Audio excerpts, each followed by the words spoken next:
त्यांनाही चांगला भाव मिळाला पाहिजे. तो आपला पश्चिम महाराष्ट्र तो देखील अजून प्रगत झाला पाहिजे. पण या इतक्या प्रगत पश्चिम महाराष्ट्रामध्ये देखील जेव्हा मी गेलो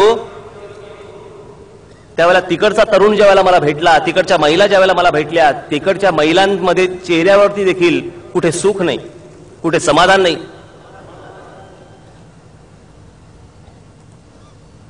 हे समाधान परत आणण्याचा मी प्रयत्न करणार आहे. आज माझ्या पक्षामध्ये काम करताना मला कल्पना आहे ना, तुम्ही सगळे जे समोर बसलेले आहात ना, हा आतापर्यंतचा अनुभव माझ्या पण डोळ्यासमोर आहेच की. झेंडा घेऊन एखाद्या पुढाऱ्याच्या मागे फिरायचं, घोषणा द्यायच्या, दिवस रात्र एक करायचा, घरी गेल्यावर काय शिव्या पडतात हे देखील मला माहिती आहे. आलं कार्ट दिवसभर उकिरड हुंगून, काम ना धंदा, नोकरी नाही, पैसे कमवायला नको, नुसतं त्या पुढाऱ्याच्या मागे हिंडायला पाहिजे झेंडा घेऊन, आणि रात्री येईल गिळायला परत. आजपर्यंत हेच ऐकत आलो ना.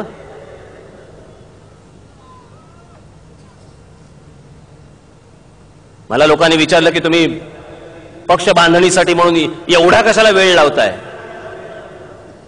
काय तमाशाचा फड काढत होतो?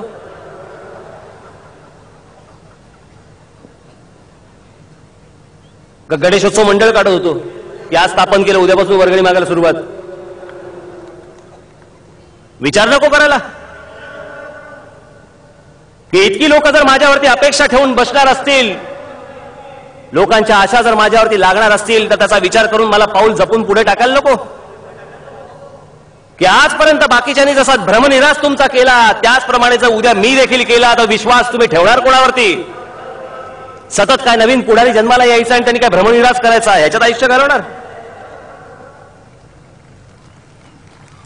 मी पक्षाचा ज्यावेळेला विचार करत होतो त्यावेळेला पहिला विचार माझ्या मनामध्ये आला की माझ्या पक्षामध्ये काम करणारा जो कार्यकर्ता असेल त्याच्या घरच्या, त्याच्या घरी त्याचे वडील, त्याची आई, त्याची बहीण, त्याचा भाऊ, त्याची बायको, त्याची मुलं यांच्या चेहऱ्यावरती एक प्रकारचं समाधान असलं पाहिजे की हा राज ठाकरे बरोबर आहे, हा कुठे फुकट गेलेला नाही पोरगा माझा.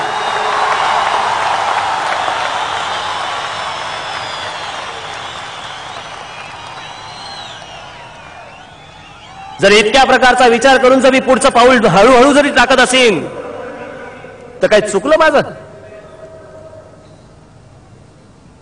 काही इतरांसारखे नुसते स्टंट करत बसू? लोक विचारतात मला, मराठी माणसाचं काय करणार? का हा झेंडा घेतल्यावर ते सुटलं? मराठी माणसाचा महाराष्ट्रामध्ये उत्कर्ष होणार म्हणजे होणार. अहो पण मराठी माणसाचा उत्कर्ष म्हणजे गुजराताच्या कानपटीत नाही होऊ शकत,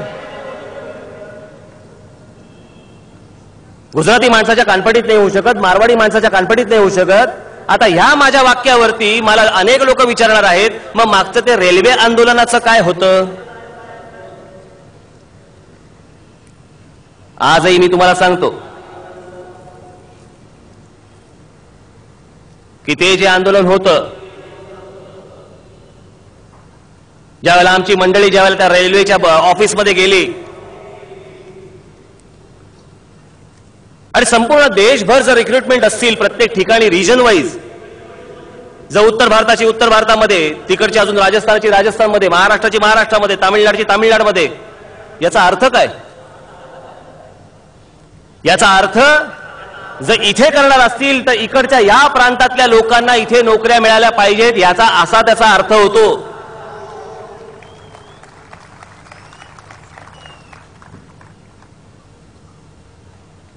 आणि जर त्या नोकऱ्या मिळवण्यासाठी म्हणून जर मला इथे कोणी असतील तर मला काहीच फरक पडत नाही ना. वर्षानुवर्षे इथे राहणारे कोणी बिहारी असतील, उत्तर भारतीय असतील, मी कधी बोललो त्यांना?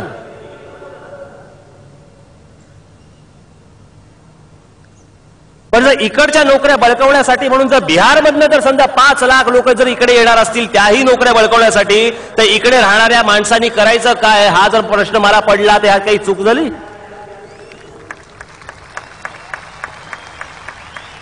यात कसली आली चूक?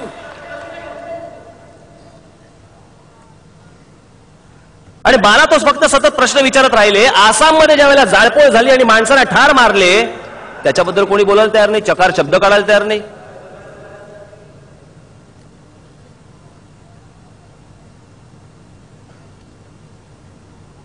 आज अनेक लोक इथे राहतात, अनेक जाती धर्माचे लोक इथे राहतात. माझे त्यातले अनेक जाती धर्माचे माझे पण मित्र आहेत.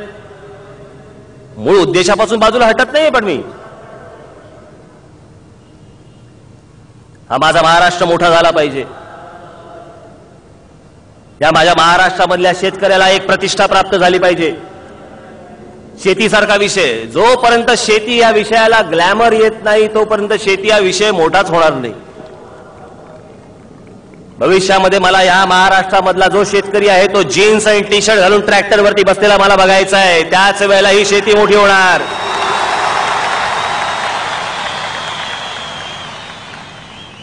नाही तर आपलं चालू आहे, आमची माती आमची माणसं आणि आमच्या माणसांनी केलेली आमची माती. कोण आकर्षित होईल?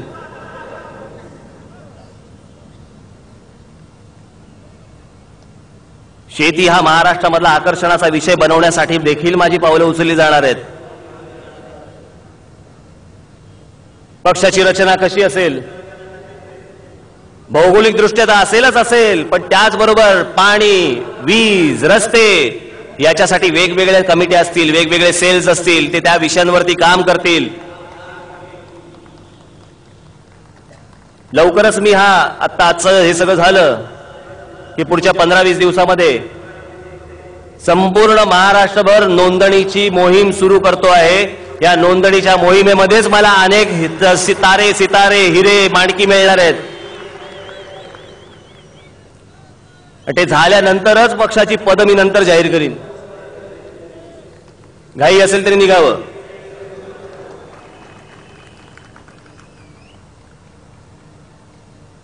मी आपला काय फार वेळ घेत नाही, पण माझ्या डोळ्यासमोरचा महाराष्ट्राबद्दलचं माझं स्वप्न, आर्थिक दृष्ट्या सक्षम होणं हा महाराष्ट्र गरजेचा आहे. कसले आपण लाख आणि 1.25 लाखाच्या कर्जाची आपण विचार करतोय? या विदर्भामधला तरुण, या मराठवाड्यामधला तरुण, या पश्चिम महाराष्ट्रामधला तरुण, उत्तर महाराष्ट्रामधला तरुण, कोकणामधला तरुण आणि खास करून या मुंबईमधला तरुण काय विकलांग आहे का, अपंग आहे का, मंदबुद्धीचा आहे? ही कसली लाख आणि 1.25 लाखाची आपण कर्ज घेऊन बसलो? या महाराष्ट्रामध्ये इतकी ताकद आहे, उद्या 10 लाख कोटीचं जरी कर्ज आपण काढलं तरी द्यायची आपली क्षमता आहे, हे विसरू नका. अनेकांना असं वाटेल हा काय बोलतोय बावळटासारखं, याला काय अंकगणित तरी कळतं का, याला अर्थकारण तरी कळतं का? असे अनेक जण म्हणतील. पण मी आज या सगळ्या विषयांवरती मी तज्ञांशी बोलतोय की हे काय करता येईल. कापूस तिकडे पिकतो, सूतगिरण्या भलतीकडे, ऊस इकडे पिकतो तर विदर्भामध्ये साखर कारखाने, कशाचा कशाला थांग पत्ता नाही. हे सगळं बदलून टाकण्यासाठी, हे सगळं ढवळून काढण्यासाठी, तुमच्यामधले चीड निर्माण करण्यासाठी आज मला सांगा, जो करदाता आहे त्या करदात्याला नक्की काय मिळतंय? तुम्ही फक्त कर भरताय, पण सरकार आणि करदाता याच्यामध्ये एक प्रकारचं अग्रीमेंट असतं. अग्रीमेंट कसलं असतं की मी कर भरीन, तुम्ही मला ह्या सगळ्या गोष्टी द्या. मला नेहमी एक बारीकसा विचार नेहमी पहिला मनामध्ये येतो की एखादं घर, एखादी महिला ज्यावेळेला तिचा मुलगा ज्यावेळेला संध्याकाळी शाळेमधनं घरी येत असेल, तो आल्यानंतर त्या महिलेला पडत असलेला पहिला प्रश्न असेल की मी याला संध्याकाळी खेळायला बाहेर कुठे घेऊन जाऊ, ह्याला मी फिरायला बाहेर कुठे घेऊन जाऊ, ह्याला मी काय दाखवू, कोणत्या प्रकारचे संस्कार देऊ. आज महिलांचे अनेक प्रश्न आहेत. आज मुंबईमध्ये रेल्वेमध्ये फिरणाऱ्या ज्या महिला आहेत असुरक्षितपणे वावरत असतात. आज इथे अनेक महिला इथे जमलेल्या आहेत. आज खास करून मी आपल्याला सांगतो, याच्यावरती देखील योजना आखली जाते